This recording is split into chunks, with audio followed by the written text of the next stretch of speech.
자, 여러분 안녕하세요. 네, 여러분과 함께 이제 첫 과목인 데이터베이스부터 우리가 진행하도록 하겠습니다.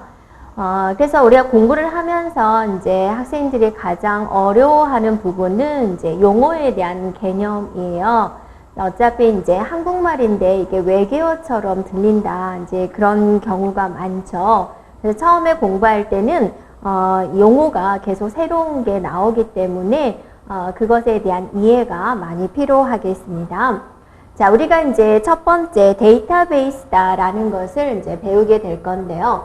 자, 데이터베이스가 도대체 무엇일까 한번 이제 살펴보자라는 겁니다. 그래서 데이터들을 이제 결론은 모아놓은 것이다라고 보여지는데 왜 데이터들을 모아놓았을까?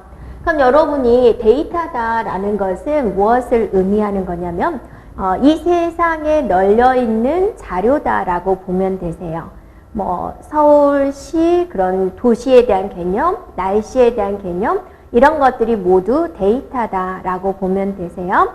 그래서 그러면 데이터베이스는 결론은 데이터를 모아놓은 건데 왜 모아놓았을까? 자, 여러분 교재에 이제 보면은 특정 조직의 여러 사용자가 뭐 할 수 있도록 공유할 수 있도록 공유하려고 모아놓은 것이다. 그래서 통합해서 저장한 데이터다라고 써져 있죠. 그래서 조직의 업무를 수행하는 데 있어서 필요한 상호 관련된 데이터들의 모임을 데이터베이스다라고 그랬습니다. 그래서 데이터베이스에 대한 특징을 한번 살펴보면 가장 핵심적인 게 공유라는 개념이 돼요. 이게 이제 무슨 뜻이냐면 이 데이터베이스가 나오기 전에는 이제 파일 시스템이었는데 자, 우리가 이제 회사에 입사를 했어요. 또는 여러분이 학교에 들어갔어요. 그러면 여러분의 개인정보를 굉장히 많이 요구하게 될 거예요. 내 이름, 주소, 전화번호, 이게 비상연락처, 네, 그런 많은 것들을 요구하게 될 건데 자, 여러분이 이제 예를 들어서 개발부가 있고 또 총무부가 있고 네, 부서가 많이 있죠. 인사부가 있고 네, 각각의 부서에서 여러분한테 이제 정보를 달라고 하는 거예요. 그럼 나의 정보를 여기다도 주고 또 나에 대한 정보를 여기다도 주고 나에 대한 정보를 여기다도 주는 거예요. 또 부서가 3개만 있는 건 아니죠. 큰 회사들은 부서가 굉장히 많이 있어요. 그러면 내에 대한 정보를 여기 각각 부서에서 일단은 다 볼 수가 있죠. 나의 소중한 정보를. 그러다가 이제 내가 핸드폰 번호가 변경이 됐어요. 그러면 여기 가서 제 핸드폰 번호 바뀌었는데요 라고 말해줘야 되죠. 네. 또 여기다도 또 말해줘야 되죠. 여기다도 말해줘야 되죠. 이렇게 각각 말해줘야 된다라는 거예요. 좀 불편한 거죠. 그러다가 이제 신입사원이 들어왔어요. 그럼 또 다 이야기를 해야 되죠. 퇴직이 일어났어요. 그럼 다 일어나야 되죠. 신입사원이 깜빡 모르고 여기다가 말을 안 한 거예요. 그러면 자기 어때요? 월급이 안 나와요. 퇴직사원이 자 퇴직했어요 라고 다 말해줘야 되는데 깜빡 모르고 여기다가 말을 안 했네요. 그럼 퇴직사원한테 월급이 계속 나오게 되는 거죠. 그래서 각각의 이제 좀 불편한 사항이 있다. 그래서 자 데이터들을 이제 여기다가 한 군데다 모아놓은 거죠. 나에 대한 정보를 여기다 한 군데다 모아놓고 내 정보가 필요한 사람은 이곳에 접근을 해서 가져가세요 라고 해주는 그런 개념이 돼요. 그래서 나에 대한 정보를 한 군데다 모아놓은 것 이게 바로 무엇이다? 데이터베이스다 라고 봐주면 돼요. 내 정보뿐만이 아니라 하여튼 그래서 데이터들을 모아놓은 거 한 군데다 모아놓은 걸 뭐라 그런다? 데이터베이스다 라고 합니다. 네, 되겠죠? 자, 그러면 이 데이터베이스에 대한 거를 보면은 일단은 통합된 데이터다. 그게 가장 핵심이 되겠죠. 네, 그 다음에 저장된 데이터다라고 그랬습니다. 저장되어 있다라는 것은 뭐냐면 자, 데이터베이스의 특징 첫 번째, 통합에 대한 개념. 네, 그 다음에 자, 뭐가 되어 있어야 된다? 저장이 되어 있어야 된다라는 거죠. 저장에 대한. 저장은 어디에 저장이 되어 있어야 되냐면 컴퓨터 속에 처리될 수 있도록 저장이 되어 있어야 된다라는 거죠. 네. 그 다음에 이제 공유되어 있어야 된다. 서로 공유할 수 있어야 되는 그런 개념이 된다. 그 다음에 운영 데이터다. 이런 4가지의 개념이 있어요. 자, 자, 한 번 더 살펴보도록 할게요. 통합되어 있다. 예, 데이터들을 모아놓은 거죠. 중복을 최소화하기 위해서 모아놓은 것이다. 각 부서별로 따로따로 가지고 있는 것이 아니라 한 군데다 모아서 가져다 쓰기 위해서 통합된 것이다. 그래서 여기서는 뭐 하려고? 중복을 최소화하려고 통합시켰다라고 보면 되겠죠. 그 다음에 저장되어 있어야 돼요. 데이터베이스 구축이라는 것은 컴퓨터로 하기 때문에 컴퓨터에 저장되어 있는 것을 말을 하고요.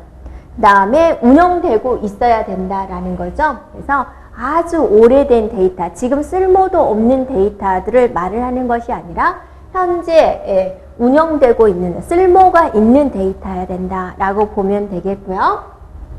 그 다음에 공유되고 있어야 된다라는 거죠. 그래서 여러 사용자가 함께 사용할 수 있도록 해주는 데이터들을 말을 하고 있어요. 그래서 이 데이터베이스에 대한 정의에서 핵심적인 네 가지는 우리가 기억해 주면 되겠습니다. 통합된 데이터, 저장된 데이터, 공유되고 있는 데이터, 운영되고 있는 데이터다. 이렇게 기억을 해주면 되겠고요. 자, 이 데이터베이스가 이제 나오기 전에는요. 자, 파일 시스템이다 라고 있었어요. 파일 시스템. 파일 시스템은 어떤 개념이었을까? 데이터베이스가 나오기 전의 모습이에요. 그러니까 마찬가지죠. 인사부에서 인사 파일이 필요한 거고, 회계 프로그램을 할 때 회계 파일이 필요한 거고, 부서에서 부서 데이터 파일이 필요하다 그러죠. 그래서 나의 정보인데 각각 프로그램별로 이제 다 따로따로 이렇게 필요한 거다라는 거죠. 각각 이렇게 공유되고 있지 않고 각각 이렇게 사용되고 있는 것을 우리는 파일 시스템이다 라고 합니다. 그러면 이 파일 시스템의 가장 큰 문제점은 뭐죠? 자, 똑같은 내용인데 어떤 약간의 차이는 있겠죠? 네, 필드가 추가된다든지. 그래서 중복이 너무 남발하고 있다라는 거죠. 파일 시스템은. 그래서 너무나 여러 파일에 중복되어서 저장되어 있다라는 거죠. 그럼 회사 입장에서는 이 데이터가 이제 여기도 저장되고 여기도 저장되고 여기도 저장되니까 어떠세요? 저장 공간의 낭비가 이루어질 수 있겠군요. 그런 문제점이 있을 수가 있겠죠. 네, 그렇죠? 그 다음에 이제 일관성의 문제가 있을 수가 있겠군요. 일관성. 그 다음에 또 무결성의 문제가 있을 수 있겠군요. 네, 이런 문제점이 있을 수 있는데, 자, 일관성이다라고 본다면 여러분이 규칙성이다라고 생각해 주면 돼요. 단어가 이제 일관성이 유지가 되어 있지 않다. 그러니까 우리가 이제 왔다 갔다 하는 사람을 뭐라고 그래요? 아, 일관성이 없어. 그렇게 이야기를 하죠. 그래서 규칙성이 유지되어 있어야 된다. 그건 이제 일관성이다라고 이야기를 하고요. 무결성이다라고 한다면 이거는 정확한 데이터가 유지가 되어야 되는 정확성을 말을 해요. 내 핸드폰 번호가 변경이 됐어요. 나만 변경되었다라는 것을 알고 있으면 안 되겠죠. 조직한테도 알려줘야 되겠죠. 그래야지 이제 비상연락망을 받을 수가 있겠죠. 내 핸드폰 번호가 실제로는 바뀌었는데 서류상으로는 변경이 안 된 거예요. 그럼 우리가 그거를 무결성이 유지되지 않았다라고 이야기를 하고 있습니다. 자, 일관성의 하나의 예를 본다면 예를 들어서 A 더하기 B를 했더니 얘는 100이다라는 조건이 붙었어요. 예? 그럼 이제 여러분이 이제 수식을 하다가 A가 1이 되고 B가 99가 됐어요. 조건에 만족하죠? 이 조건을 계속 유지가 되어 있어야 되는 거예요. 그럼 이건 일관성이 유지됐다라고 이야기를 해요. 그러다가 또 덧셈 뺄셈 계속 하다가 A가 2가 되고 B가 97이 돼버렸네요. 그럼 어떠세요? 이 조건에 만족하지 못한 거죠. 조건에 항상 만족해야 되는데 규칙에 어긋나 버린 거죠. 이런 거는 이제 우리가 일관성이 없다라고 이야기를 해요. 그래서 왜 일관성 유지가 힘드냐면, 자, 그 데이터들을 이제 A라는 사람과 B라는 사람에 대한 데이터가 100이 유지가 돼야 되는데 여기서도 건들고 여기서도 건들고 여기서도 건드는 거예요. 여러 군데에서 건드려 버리죠. 그러니까 일관성이 유지되지 않을 가능성이 높다라는 거죠. 그 다음에 무결성이 유지되지 않을 가능성이 높다라는 거죠. 내 핸드폰 번호가 바뀌었어요. 그러면 여기도 이야기하고 여기도 이야기하고 여기도 이야기해야 되는데 내가 깜빡 모르고 여기는 내가 빼먹었네요. 그러면 이제 정확한 데이터가 유지되고 있지 않다라고 보는 거죠. 그래서 파일 시스템의 가장 큰 문제점은 중복성. 중복돼서 저장되니까 이중으로 저장되는 거죠. 그러니까 저장 공간의 낭비가 일어나게 되는 거고 일관성과 무결성이 유지되기 힘들다라는 거죠. 자, 또 무슨 문제가 있냐면 종속성의 문제가 있어요. 종속성. 자, 여기 있는 프로그램과 데이터가 있어요. 이게는 이제 각각의 프로그램에 각각의 데이터 파일이 있고 있다라는 거죠. 그래서 파일의 구조를 변경을 하면 응용 프로그램도 다시 변경이 이루어져야 된다는 그런 불편함이 있다라는 거죠. 네. 그래서 종속성의 반대말은 뭐죠? 독립성이죠. 이렇게. 그래서 우리가 프로그램이 있고, 또 데이터가 있죠. 이 프로그램과 데이터는 서로 독립성이 유지되어 있어야 되는 게 좋은 거예요. 그러니까 데이터의 구조를 변경을 하더라도 프로그램에는 전혀 영향을 미치지 않아야 되는 건데 파일 시스템은 데이터의 구조를 변경을 하면 프로그램도 같이 변경해야 되는 거예요. 그러니까 얘를 변경하면 얘도 영향이 미치는 거죠. 이걸 우리는 뭐라 그래요? 종속성이다 라고 합니다. 그래서 파일 시스템, 여기 중복 저장, 공간 낭비, 일관성, 무결성, 종속성 이렇게요. 일관성이 유지되기 어렵다, 무결성이 유지되기 어렵다, 그래서 종속성에 문제가 있다. 그렇게 살펴보면 되겠습니다. 그 다음에 병행 처리에 어려움이 있다라고 그랬습니다. 병행 처리다라는 것은 같이 처리하는 건데, 자, 이렇게 따로 떨어져 있기 때문에 같이 처리하는 게 힘들군요. 이런 문제점이 있었다 그거죠. 그래서 파일 시스템에서 이런 문제점이 있기 때문에 드디어 데이터 베이스가 이제 나와서 데이터를 통합해서 처리를 하고 있다라는 거죠. 네. 그래서 여러 사용자가 데이터를 공유할 필요성이 있다. 우리 한꺼번에 관리를 하자. 네. 그 다음에 이제 또 하나는 뭐냐면 물리적인 주소가 아닌 데이터 값에 의한 검색을 수행을 하자라는 거죠. 그래서 파일 시스템이 이제 문제가 되어서 데이터베이스가 나왔는데 데이터베이스가 나오게 된 그 계기가 뭐냐면 서로 데이터 좀 공유하자. 한 군데서 관리를 하자. 그 다음에 값에 의해서 좀 찾자라는 거죠. 값에 의해서 찾는다. 그건 무엇을 의미하냐면 모든 데이터는 여러분 컴퓨터 속에 이제 주격장치에 저장이 되는데 주격장치에 저장이 될 때는 항상 주소가 있어요. 100번지에 A라는 데이터가 저장이 되고 200번지에 B라는 데이터가 저장되고 그럼 A라는 데이터를 가져오려면 100번지에 가서 가져오고 그런 개념이 되는데 값에 의한 것은 이 데이터가 몇 번지에 저장되는지 전혀 관심이 없어요. A 좀 찾아주세요. 그러면 딱 나오는 거죠. 자, 이 예로 여러분 핸드폰 생각해 보세요. 여러분 핸드폰에 연락처가 많이 저장이 되어 있죠. 뭐 홍길동이라는 사람이 전화번호가 메모리가 되어 있죠. 그러면 여러분 핸드폰 속에 홍길동이도 메모리 속에 몇 번지에 홍길동이라는 전화번호가 저장이 되어 있을 거죠. 근데 몇 번째 저장되었는지 여러분 알고 있어요? 모르잖아요. 그냥 검색을 홍길동 또는 홍만 쳐도 나오게 되는 거죠. 자, 이렇게 찾는 것을 뭐라 그러냐면 값에 의한 검색이다라고 이야기를 하고 있어요. 네. 그래서 두 번째 특징이 바로 그거예요. 그 다음에 이제 뭐냐면 그래서 이런 것들을 해결하기 위해서 어떤 시스템이 필요하다. 그래서 데이터베이스 관리 시스템이 등장을 하게 되었다라는 겁니다. 자, 여기까지 이해가 됐죠? 그래서 데이터베이스란 이제 무엇이다. 그 다음에 데이터베이스는 왜 나왔을까? 파일 시스템에 여러 가지 문제가 있어서 나왔군요. 라고 보는 거죠. 그럼 이렇게 나온 데이터베이스는 이제 어떤 특징을 가지고 있느냐라는 겁니다. 네. 첫 번째는 이제 실시간 접근성입니다.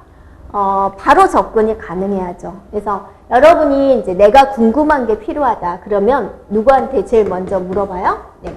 우리나라가 좋아하는 네이버 사이트에 물어보죠. 내가 검색어를 입력을 했어요. 자, 내가 뭐 좀 찾아주세요 라고 입력을 했어요. 그럼 네이버가 찾아주죠. 어떻게 찾아주죠? 네, 검색량이 많다, 정확한 데이터가 많다라는 것은 어디서 알려주는 거예요? 자체적인 DB가 있다라는 거죠. 네, 내가 요구한 자료를 보관하는 장소가 이렇게 있겠죠. 그래서 여기서 찾아서 이렇게 주는 거예요. 그러면 네이버를 이용을 할 때는 나만 이용하나요? 그 시간 초에는 나만 이용하는 거 아니죠. 접속자 수가 얼마나 많겠어요. 네, 이렇게. 네, 그래서 이런 사람들이 다 접속해서 내용을 찾아주는 거죠. 바로바로 찾아주죠. 네, 그게 이제 실시간 접근성이다. 바로 응답을 해주는 기능, 실시간 접근이 가능하다라는 거고, 자, 내용에 의한 참조입니다. 그래서 얘는 데이터가 몇 번째 저장되었는지 그거는 아무 관심이 없어요. 자, 뭐에 대한 참조다? 값에 의한 참조다. 즉, 내용에 의한 참조다. 네, 여러분이 연락처 찾듯이 누구 찾아주세요? 홍길동 찾아주세요. 또는 전화번호에 구자가 들어간 걸 찾아주세요. 이런 식으로 내용을 가지고 참조를 하고 있다라는 겁니다. 네. 그 다음에 이제 동시 공유다 그러죠. 10사람이든 100사람이든 동시에 접속을 해도 얘는 아무런 문제가 없죠. 네. 그래서 동시 접속이 가능하다라는 거고, 계속적인 변화를 가지고 있어야죠. 그래서 내 핸드폰 번호가 바뀌었는데 이 데이터베이스가 10년 전에 나의 핸드폰 번호를 가지고 있는 거예요. 그러면 그건 올바른 데이터가 아니라고 볼 수가 있는 거죠. 그래서 계속적인 변화를 가지고 있어야 된다 그거죠. 이렇게요. 그 다음에 이제 우리가 뭐 2000년도에 시험 출제 경향을 가지고 있다. 근데 지금은 올해 연도에 출제 경향하고는 많이 틀리게 되는 거죠. 네. 그렇게 이제 변화된 값을 가지고 있어야 되는 거고, 이 계속적인 변화의 예는 어떤 게 있냐면, 이제 신규 사원이 들어왔어요. 그럼 내가 가지고 있는 자료에 해당되는 데이터를 어떻게 해줘야 되죠? 그죠? 삽입을 시켜줘야죠. 이렇게. 자, 퇴직자가 나타났어요. 그러면 내가 가지고 있는 데이터베이스, 걔를 어떻게 해야죠? 삭제가 이루어져야죠. 삭제. 자, 삽입과 삭제가 이루어져야 되겠고, 또 뭐가 이루어져야 될까요? 네, 업데이트가 이루어져야 되겠죠? 갱신이 이루어져야 되겠죠? 그래서 내가 이제 내용이 변경이 됐을 때, 그걸 수시로 바꿔줄 수 있는 이런 갱신. 그래서 최신의 데이터가 유지되어야 된다라고 볼 수가 있습니다. 그래서 데이터베이스가 가지고 있는 이 4가지 특징입니다.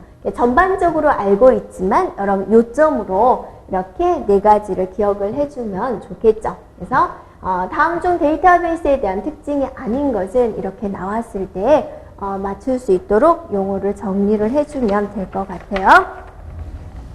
자, 그러면 이 데이터베이스가 가지고 있는 장점과 단점을 한번 볼까요? 자, 일단은 중복이 최소화된다. 이 말 뜻은 알겠죠?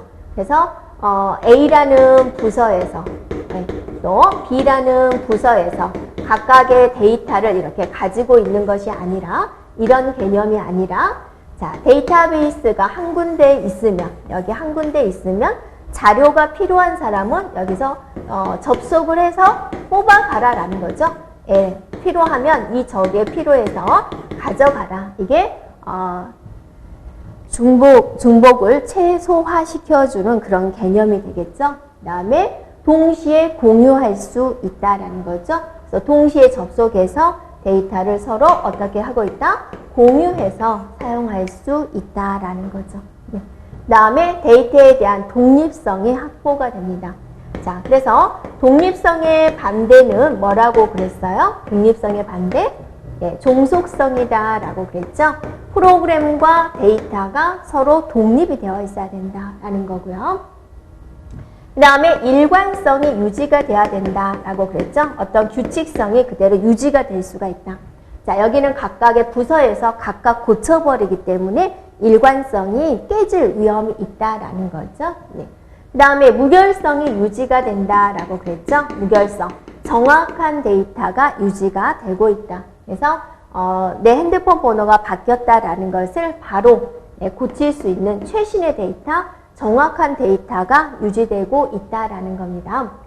그 다음에 이제 보안이 향상된다 그랬어요. 보안이 향상된다. 왜 보안이 향상이 될까라는 거예요.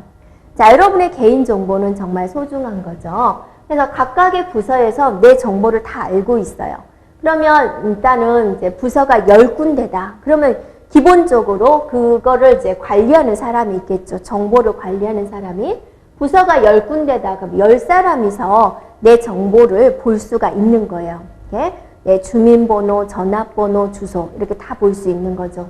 근데 여기 데이터베이스는 어때요? 데이터베이스 관리자 한 사람이 있는 거죠. 이 한 사람이 내 정보를 볼 수는 있는 거죠. 그래서 그리고 이제 접근 권한을 막아버리는 거죠.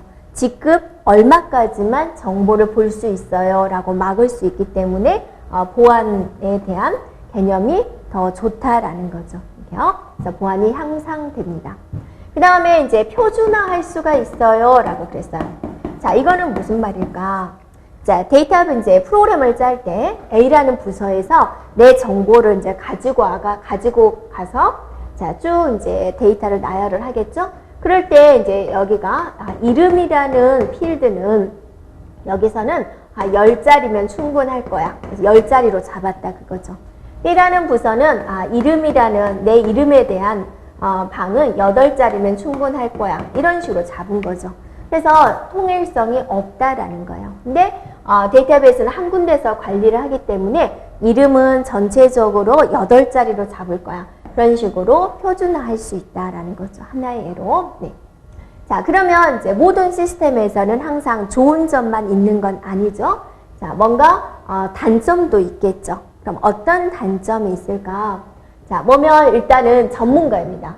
이 데이터는 굉장히 방대하죠. 그러니까 여러분의 은행에서 관리하고 있는 데이터베이스 양을 보세요. 여러분이 지금까지 입출금한 내역, 한 사람이 아니죠. 우리나라 전국의 국민들이 입출금한 내역을 여기서 어때요? 다 가지고서 그걸 관리를 해야 되는 거죠. 그러니까 어떠세요? 아무나 이걸 관리할 수 있는 건 아니에요. 그래서 데이터베이스 전문가가 있어야 된다 그거죠. 네, 이제 전문가는 부족합니다라고 나오죠. 네. 그다음에 이제 초기 구축 비용이 많이 든다라고 그랬어요. 물론 데이터베이스가 좋다라는 건 알고 있어요. 그러니까 우리나라 전 국민 사람들의 의료보험 지급률을 한 군데다 모아서 그걸 고용보험과 산재보험과 이런 데서 함께 공유해서 쓰면 좋겠다라는 거죠. 또 세금 내는 곳 알고 있는데 그걸 구축하는데 비용이 많이 드는 거예요. 그래서 우리가 이제 일반 회사나 일반 학원에서도 데이터베이스 구축을 하고 싶지만 비용 때문에 조금 주저하는 경우가 있습니다. 그래서 초기에 구축하는 비용의 문제가 있다라는 거죠. 그 다음에 이제 서버에 부담이 있다라는 거고 대용량의 기억 장치가 필요하다라는 거예요. 보세요. 모든 데이터들을 이 한 군데서 관리를 하고 있단 말이에요. 그럼 이걸 어때요? 저장할 공간이 필요하겠죠. 그럼 저장할 공간이 어때요? 여러분 집에 있는 하드디스크 정도의 용량으로서는 감당하기가 힘들겠죠. 그죠? 네, 서울시에 살고 있는 사람들의 입출금의 내역을 전체 저장을 해야 된다 그거예요. 전 국민 또는 세계에 있는 사람들의 모든 데이터를 저장을 해야 된다 그죠. 그러면 이 공간이 어떠세요? 굉장히 많이 필요하겠죠. 네. 그래서 좋은 컴퓨터도 잘 돌아가야 되겠죠. 그죠? 네이버 같은 경우는 동시에 1분 1초도 안 틀리고 동시 접속하는 인구수가 어떠세요? 굉장히 많이 있죠. 그래도 문제없이 돌아가야 되는 거죠. 그래서 서버 컴퓨터가 어때요? 좋은 걸 써야 되겠죠. 그래서 서버에 부담이 있을 수 있고 이제 서버가 조금 약한 경우는 이제 가부하가 발생할 수가 있어요. 그래서 여러분이 이제 또 이런 경우도 있죠. 원서 접수 마감 날에 서버가 먹통이 되는 거예요. 왜 그래요? 네, 동시에 접속자 수가 너무 많아서 네, 그런 일이 발생이 되는 거죠. 그래서 서버에 대한 부담 또 이런 것들을 저장할 만한 공간의 문제 이게 이런 부담이 생기겠죠. 그 다음에 백업과 회복 방법이 이제 복잡하다라고 그러는데 자, 여러분이 생각을 해보세요. 이제 데이터베이스 구축을 해서 여기 모든 정보들이 저장이 되고 있어요. 그래서 여러분의 입출금 내역이 다 여기에 저장이 되어 있어요. 100만 원 입금했어요. 뭐 50만 원 출금했어요. 그런 내용이 여기 다 들어있는데 얘가 해커가 침투해가지고 갑자기 여기 있는 내용이 다 날라갔어요. 그럼 어떻게 되죠? 네. 내가 입금한 돈은 어떻게 되죠? 입금한 증거가 있어야 되잖아요. 네. 어떡하죠? 문제가 생기겠죠. 그래서 데이터베이스는 항상 주기적으로 2번 저장하든지 또는 몇 초 간격으로 사본이 또 이렇게 있게 됩니다. 그래서 여기서 약간의 문제만 생겨도 여기 있는 사본에서 바로 이렇게 업데이트가 될 수 있도록 준비를 하고 있는 거죠. 그래서 회복은 이제 문제가 생겼을 때 바로 이렇게 돌리는 것을 말을 하고요. 백업은 사본을 한 번 더 저장하는 거 중요한 거기 때문에 여기다도 저장하고 여기다도 동시에 한 번씩 더 저장하는 것을 백업이다 라고 합니다. 근데 이게 어떠세요? 좀 불편한 걸 있죠. 여러분이 이제 내 하드디스크는 언제든지 깨질 위험이라는 게 있어요. 그걸 대비해서 우리는 항상 백업을 열심히 하세요. 꼭 하세요 라고 말을 하지만 2번씩 저장한다는 것은 그게 좀 어려운 일이죠. 그래서 에이 아무 일도 안 일어나겠지 설마 그러다가 이제 또 문제 터지면 에이 백업할 걸 그런 생각을 하죠. 근데 이 데이터베이스는 너무 중요한 데이터이기 때문에 사라져버리면 큰일 나잖아요. 네. 또 여러분이 대학교에 있는 학적에 대한 내용, 성적표 뭐 그런 것들이 어느 순간 다 날아가 버린다. 그러면 어떻게 되겠어요? 굉장히 큰 문제가 생기겠죠. 그래서 항상 백업과 회복에다가 신경을 쓰는 거고 전문가가 이러한 것들을 이제 관리를 하고 있습니다. 그래서 자, 장점과 단점에 관한 문제는 또 꾸준히 나오고 있어요. 말로써. 그래서 데이터베이스에 대한 장점, 장단점 중에 틀린 것은 그런 식으로 이제 출제가 되고 있습니다. 그래서 다시 한번 살펴보면 데이터베이스의 좋은 점, 중복, 최소화, 동시 공유, 독립성, 일관성, 무결성, 보안, 표준화 이런 특징적인 것이 있고 단점으로는 전문가, 비용의 문제, 서버의 문제, 기업 장치의 문제, 백업, 회복에 대한 전문가가 필요해서 우리가 볼 때는 복잡한 거죠. 네. 자, 이렇게 살펴보면 되겠습니다. 네.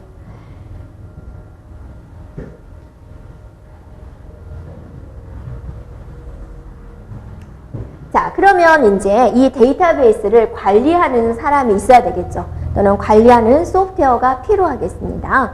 그게 바로 뭐냐면 데이터베이스 관리 시스템이다 라고 해가지고 DBMS다 라고 그래요.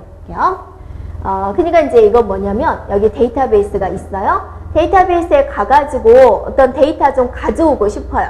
그러면 이제 여기서 쓰는 언어라는 게 있겠죠. 그래서 데이터 좀 가져와, 이것 좀 출력해줘 이렇게 명령어를 내리면 그것에 대한 결과값이 나와줘야 되겠죠. 그게 바로 DBMS다라는 거죠. 그래서 내가 데이터베이스에 직접 접근하기 위해서는 DBMS라는 것을 거쳐서 명령어를 내리는 거죠.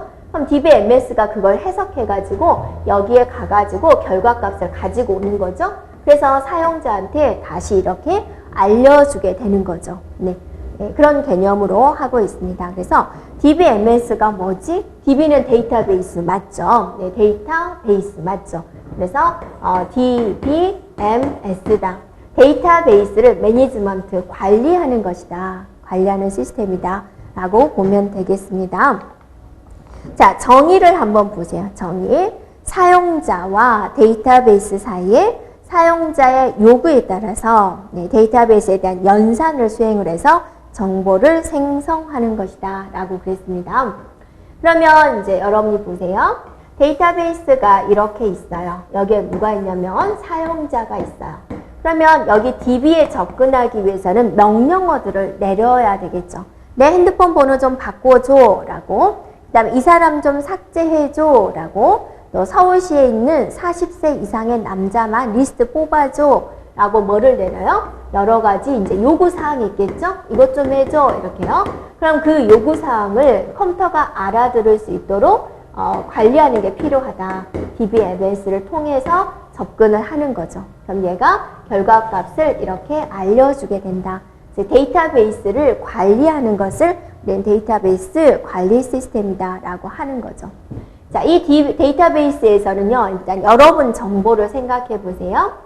자, 여러분이 이제 회사에 입사를 했어요. 그럼 내 정보를 회사에 다 알려주게 되는 거죠. 뭐뭐 알려줘요? 굉장히 많은 걸 요구하는 거죠. 그래서 신입사원 때는 이제 회사에서 요구하는 건 이제 다 해줘야만 되는 줄 알고 이제 다 나열을 해줘. 그래서 나의 주민번호도 알고 있고 또 연락처도 알려줘야 되는 거고 또 주소도 알려줘야 되는 거고 그죠? 네. 그 다음에 뭐 취미, 특기 막 그런 걸 다 요구하는 거죠. 그게 데이터베이스 속에 다 있다 그거죠. 그런데 똑같은 신입사원들이 이제 명단지 뽑아주러 할 때 이런 걸 나의 정보를 다 본다 그러면 어떠세요? 좀 그렇죠. 네, 소중한 정보인데 그럴 때는 이제 직급이 얼마까지는 여기까지만 볼 수 있어. 직급이 사장까지는 여기까지 볼 수 있어. 이사는 여기까지 볼 수 있어. 이렇게 접근 권한을 둘 수가 있어요. 직급별로. 네. 자, 그런 게 접근 방법에 대한 통제도 하고 있다라는 거죠. 그렇죠? 네. 접근 방법에 대한 통제. 네. 그게 이제 그 의미가 되겠습니다. 그래서 데이터의 무결성을 유지한다. 접근 방법 통제를 통해서 뭐를 관리해요? 자, 무결성을 관리를 한다고 했죠. 이게 무슨 말일까요? 네. 자, 무결성이라는 것은 뭐라 그랬죠? 무결성이라는 것은 네, 정확한 데이터가 유지가 되어야 된다라는 거죠. 네, 정확한 데이터. 그러면 자, 내 핸드폰 번호가 있는데 내 핸드폰 번호가 변경이 됐어요. 그걸 바꿔야 되겠죠. 바꿔야지 실제적인 내 핸드폰 번호가 유지되고 있어야지 그걸 이제 우리는 무결성이다라고 했어요. 그런데 접근 방법의 통제다라는 거냐면 내 핸드폰 번호 좀 바꿔줘 라고 내가 직접 바꾸는 거 아니죠. DBMS를 통해서 여기다가 명령어를 내리는 거죠. 그러니까 아무나 이제 여기에 접속해가지고 자, 지금부터 문혜영의 핸드폰 번호 좀 바꿔줘 라고 명령어를 내릴 거예요. 그런데 지나가는 사람도 여기다 명령어를 내리면 어떠세요? 안 되겠죠. 그래서 접근 방법에 대한 통제를 한다 그죠. 아무나 데이터를 수정할 수 없도록 만든다 그거죠. 그래서 우리 회사의 모든 직원의 핸드폰 번호의 끝자리를 다 변경을 해버린 거예요. 그래서 비상사태가 발생했는데 아무도 연락을 못 받은 거죠. 네, 그런 일이 일어나면 안 되겠죠. 그래서 접근 방법 통제다라는 것은 허가된, 허가된 사용자만 여기에 이제 변경하세요라는 명령어를 내릴 수가 있다라는 거죠. 그럼으로써 정확한 데이터를 유지시킬 수가 있다라는 거죠. 그래서 무결성이 유지가 된다라는 의미가 되겠습니다. 됐죠? 그 다음에 이제 정의의 두 번째를 보세요. 데이터베이스 파일을 관리하고 액세스할 수 있도록 해주는 뭐다? 소프트웨어다. 네, 소프트웨어다라는 겁니다. 그래서 끝에 시스템이라는 글자가 들어가서 이거 무슨 매체, 하드웨어 그런 개념일까? 그게 아니라 하나의 소프트웨어다 그러는 거죠. 그래서 그러면 내가 여기 DBMS가 뭐라 그랬어요? 소프트웨어다 그랬죠. 내리는 명령어를 그러면 우리가 알고 있어야 되겠죠. 그게 이제 뒤쪽에서 나오는 이제 데이터베이스 완전히 뒤쪽에서 나오는 SQL이라는 개념이 돼요. 그래서 여러분이 오피스 쪽에서 액세스 프로그램이라든지 또는 오라클이라든지 그런 것들이 데이터베이스를 관리를 해주는 프로그램이거든요. 그런 게 DBMS다라고 보면 되겠습니다. 네, 데이터베이스를 어째요? 관리해주는 것이다 라는 겁니다. 그게 DBMS고 DBMS는 한 가지일까? 소프트웨어니까 한 가지일까? 아니에요. 굉장히 많이 있고 또 회사에서 쓰는 이제 DBMS가 또 있겠죠. 네, 그리고 또 자기 본인이 선호하는 DBMS도 있겠죠. 네, 골라서 사용해 주면 되죠. 그래서 우리는 DBMS란 뭐다? 데이터베이스를 관리해 주는 것이다 라고 이제 기억해 주면 되겠습니다. 자, 그러면 이 DBMS의 이제 필수 기능은 뭐가 있을까라는 겁니다. 이렇게요. 네. DBMS의 필수 기능입니다. 그래서 DBMS가 뭐라고 그랬어요? 데이터베이스를 관리하는 것이다 라고 그랬죠. 그럼 뭐 일단은 이제 기능을 세 가지로 나눠봤어요. 첫 번째 정의하는 기능이 있어요. 그랬어요. 또 두 번째는 이제 조작하는 기능이 있어요. 그랬어요. 그 다음은 제어하는 기능이 있어요. 그랬어요. 정의한다, 조작한다, 제어한다 이런 기능이 있다 그거죠. 정의하는 기능에는 그럼 뭘까? 데이터베이스를 이제 처음에 구축을 할 때 정의를 하죠. 이렇게요. 여기는요, 이제 이름이라는 방으로 쓸 거고, 이름이라는 방은요, 문자 데이터가 들어올 거고 10자리면 충분할 거예요. 그렇게 어떤 구조를 만든다라고 생각해 주면 돼요. 성적표라는 데이터베이스를 구축을 한다. 그러면 이제 이름이 있어야 되겠죠? 여러분이 이제 구축하는 방법도 이제 나오는데 이름이 있어야 되겠죠? 또 번호가 있어야 되겠죠? 네. 또 국어 점수가 있어야 되겠죠? 뭐가 필요할까? 이런 걸 다 어디서 정하는 거예요? 정한다. 정의하는 기능이다라는 거죠. 이름은 문자면 될 것 같아요. 문자로. 요즘에는 이제 다문화 가족도 있으니까 10자리로 할까? 20자리로 할까? 이런 것들을 정하는 게 바로 정의한다. 정의하는 기능에 해당이 돼요. 그죠? 네.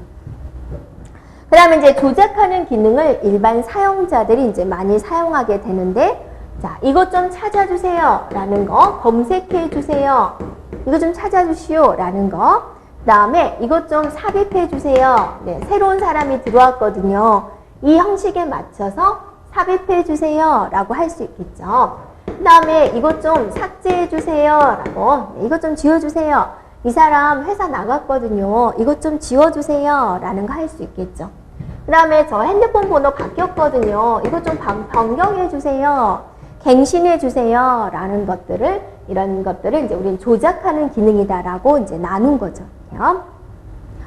자, 그 다음에 이제 제어 기능에서는 이제 뭐냐면 권한입니다. 권한. 이 사람은 이 데이터를 볼 수 있는 권한이 있어요. 이 사람은 이 데이터를 볼 수 있는 권한이 없어요. 네. 그래서 등급을 매겨가지고, 네. 그런 권한 설정을 하는 거죠. 왜 권한 설정을 해요? 보안을 유지하려고. 보안 때문에 그런 거죠. 보안 유지가 필요 없다. 그럼 아무나 다 내 정보 처음부터 끝까지 다 볼 수 있어요. 라는 거죠. 네. 그런 거. 그래서 제어 기능에는 권한에 대한 설정을 하는 것이고, 보안에 대한 개념을 우리가 하려고, 네. 네, 권한에 대한 설정을 하고 있다라는 거죠. 네. 그 다음에 이제 병행, 수행, 제어를 이제 수행을 한다라고 그랬습니다. 네, 동시에 수행할 수 있는 것들을 동시에 수행해도 문제가 생기지 않도록 해주는 기능이다라는 겁니다. 그럼 이 DBMS의 최종적인 목적은 어디에 있느냐? 그죠? 네. 자, DBMS의 최종적인 목적 어디에 있어요? 네. 일단은 이제 데이터베이스가 잘 돌아갈 수 있도록 해주는 거고요. 자, 종속성을 제거를 해야 된다. 종속성의 제거. 네, 데이터에 대한 종속성이죠. 그래서 데이터의 구조를, 네, 종속성을 이제 낮추는 개념이죠. 자, 데이터의 구조를 변경을 해도, 아무리 변경을 해도 프로그램이 영향을 미치지 않는다라는 거죠. 별개다. 프로그램과 데이터는 서로 별개로 놀아야 된다. 그래서 종속성을 제거시켜주면서 종속성의 반대가 뭐예요? 독립성이죠. 그래서 독립성을 향상시키는 데 있다라는 겁니다. 종속성 제거, 독립성 유지를 하고 있다라는 겁니다. 네. 네, 그래서 이제 이거 최대 목적이 되겠습니다. 그러면 이제 데이터베이스를 구축을 하기 위해서 이제 여러분한테 병원에 대한 데이터베이스를 구축하시오 그랬어요. 막막하죠? 대학교의 데이터베이스를 구축하세요 라고 했어요. 이제 굉장히 인원수도 많죠. 이렇게요. 네, 또 우리 학원의 데이터베이스를 구축하세요 라고 그랬어요. 그럼 어떻게 해야 될까? 그럼 이제 여러분이 뭘 해줘야 돼요? 사용자들로부터 뽑아낼 정보가 무엇일까? 두 번 부르기 그렇죠? 자, 신입사원이 들어왔어요. 어떤 정보를 제출을 받을까? 결정을 해줘야 되겠죠. 그래서 그 결정된 걸로 이제 만들어야죠.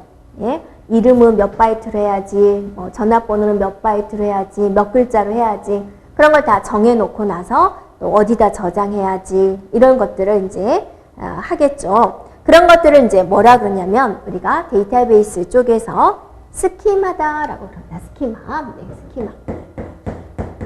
자, 스키마는 여러분이 자, 설계도다라고 봐주면 돼요. 설계도.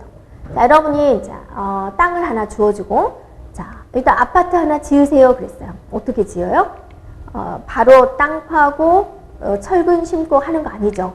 종이를 펴서 전문가를 모시고 이제 설계도를 작성하는 거죠. 이렇게 이런 식으로 지었으면 좋겠다. 이런 게 나와줘야 되죠. 그럼 데이터베이스를 구축을 하겠다. 그러면 설계를 해야 될 거 아니에요?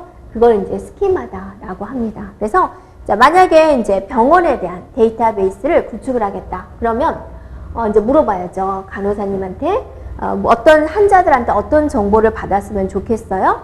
그 다음에 이제 간호사님 화면에는 뭐가 나왔으면 좋겠어요? 이렇게 하겠죠. 근데 또 회사의 데이터베이스 구축을 한다. 그러면 인사부에 찾아가가지고 화면에 이제 우리 회사에 대한 정보 중에서 뭐가 나왔으면 좋겠어요? 그러면 인사부에서는 사원 이름하고요. 그 사람에 대한 직급만 표시됐으면 좋겠어요. 근데 또 다른 것도 요구하는 게 있겠죠? 그래서 사원 번호를 딱 치면은 이름과 직급과 기타 여러 가지 화면 구성이 이렇게 됐으면 좋겠어요. 이렇게 말을 하겠죠. 네. 그럼 이제 다시 한번 해볼게요.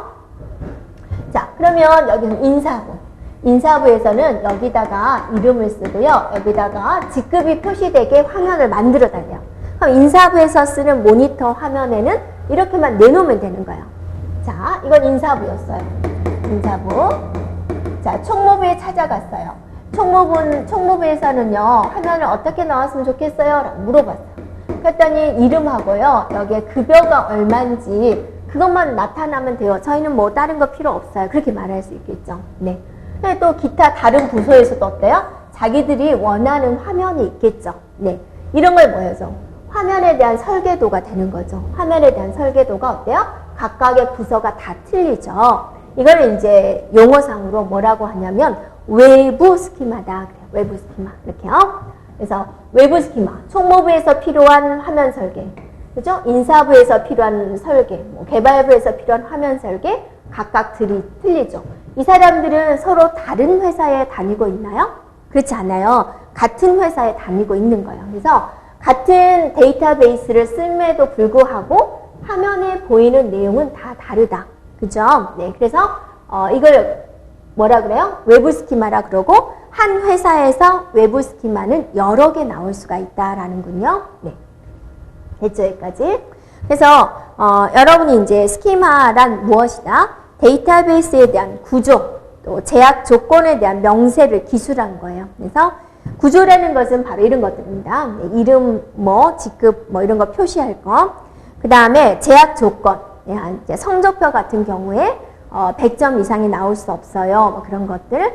마이너스 점수는 나올 수 없어요. 뭐 그런 것들. 제약 조건입니다.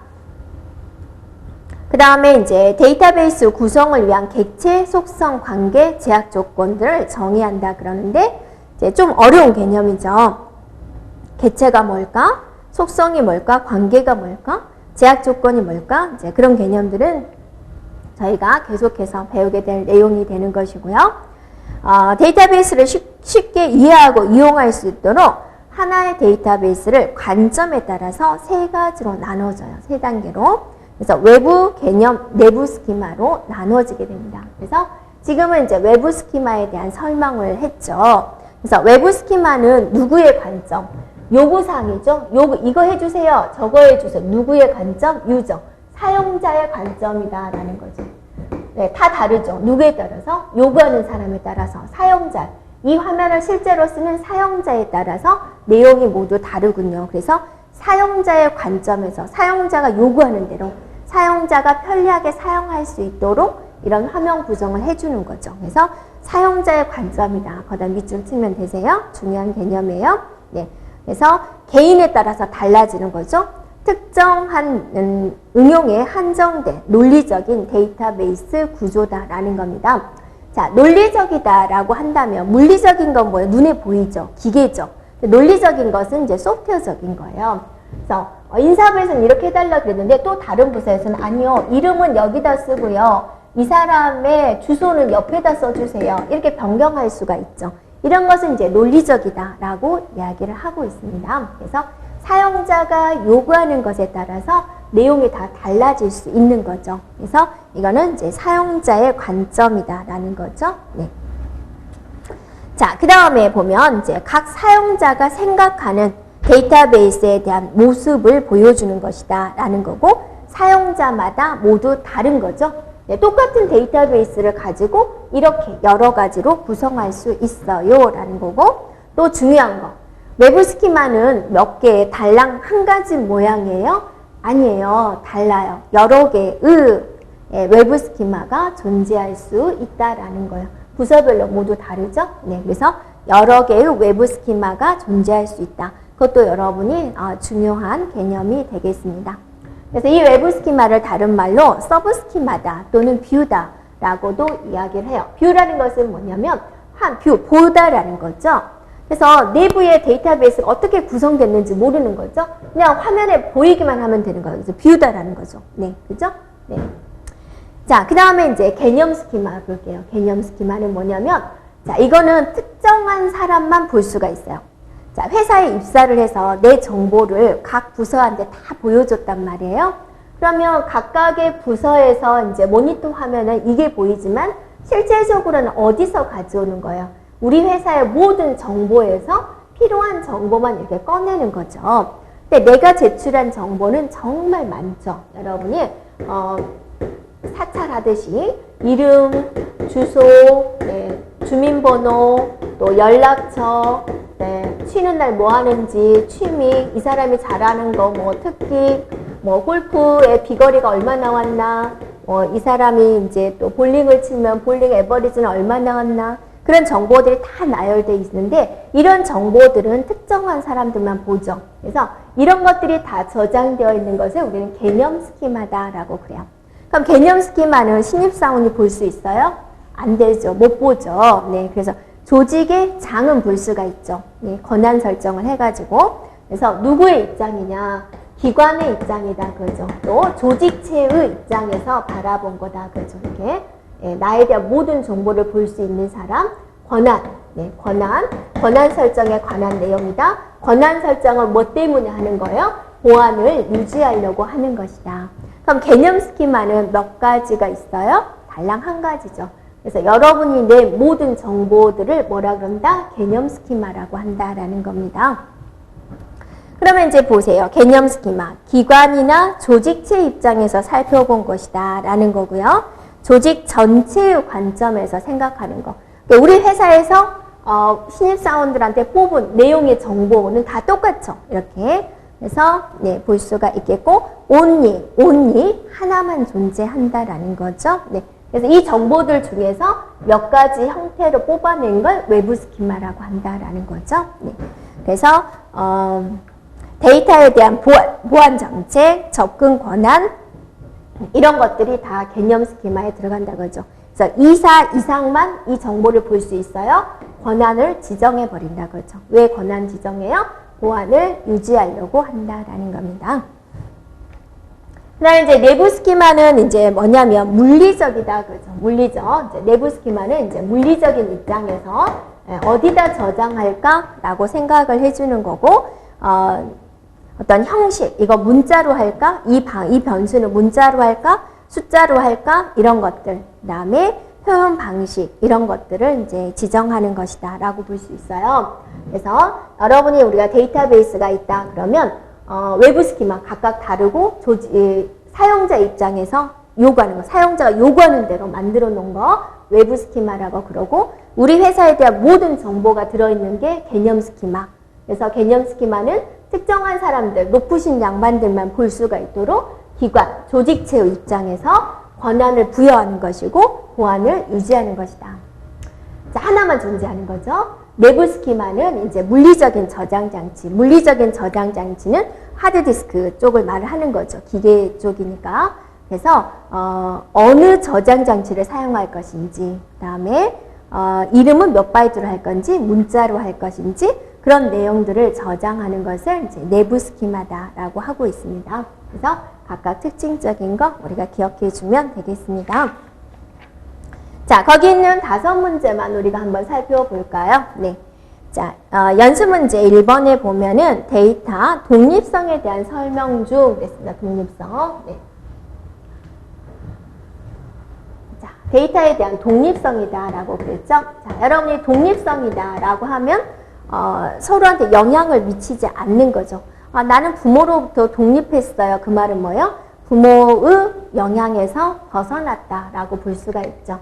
독립성의 반대는 뭐가 되는 거예요? 종속성이 되는 거죠. 이렇게요. 데이터가 종속성이 좋아요? 독립성이 좋아요? 성인이 됐는데 부모로부터 독립하는 게 좋아요? 부모 밑에 계속 그렇게 사는 게 좋아요. 아니죠. 성인이 됐으면 이제 독립을 하는 게 좋겠죠. 그래서 데이터베이스는 독립성이다 라는 겁니다. 데이터베이스 관리 시스템이 추구하는 목적 중에 하나다라고 볼 수가 있고, 응용 프로그램이 변경되더라도 데이터의 논리적인 구조나 물리적인 구조가 영향을 받지 않는 것을 의미한다 그랬는데 바뀌었죠.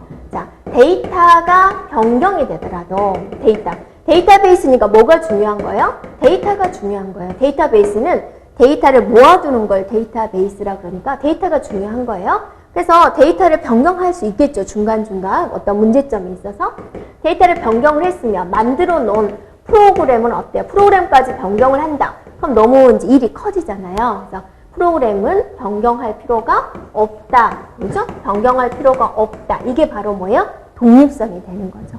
2번은 앞뒤 말이 바뀐 거예요. 자, 세 번째 보면 기존 응용 프로그램의 수정을 요구하지 않고 데이터베이스의 물리적인 구조를 변경할 수 있는 능력을 물리적 데이터 독립성이다 라고 한다라는 거죠. 프로그램은 변경되지 말아야 된다. 그게 독립성입니다. 뷰를 이용해서 논리적인 데이터 독립성을 어느 정도 제공할 수 있다 그러죠. 논리적이다 라고 한다는 것을 뭐라 그랬어요? 프로그램상으로 바꿀 수 있다라는 거죠.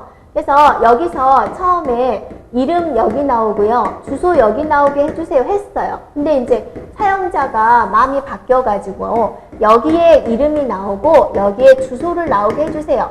어디에서요? 화면 설계에서요. 이거 소프트웨어적으로 가능하죠. 이렇게 화면에 보이는 걸 뭐라 그런다 그랬어요? 뷰라 그랬죠.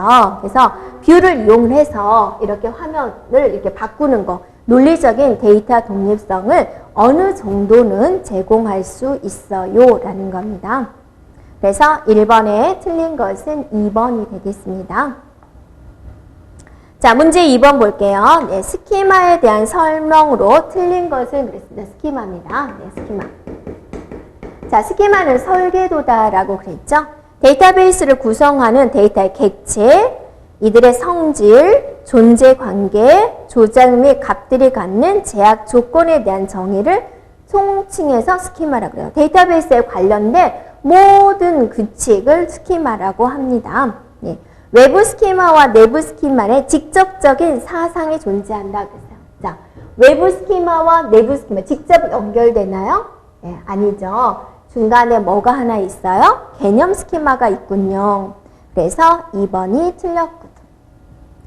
자, 3번 볼까요? 네, 사용자와 응용 프로그래머가 개별적으로 직접 필요로 하는 데이터베이스의 구조. 자, 여기서 누가 나왔어요? 사용자가 직접 필요로 하는 구조를 뭐라 그런다? 외부 스키마라고 한다. 사용자 나오면 뭐예요? 외부 스키마다라는 거죠.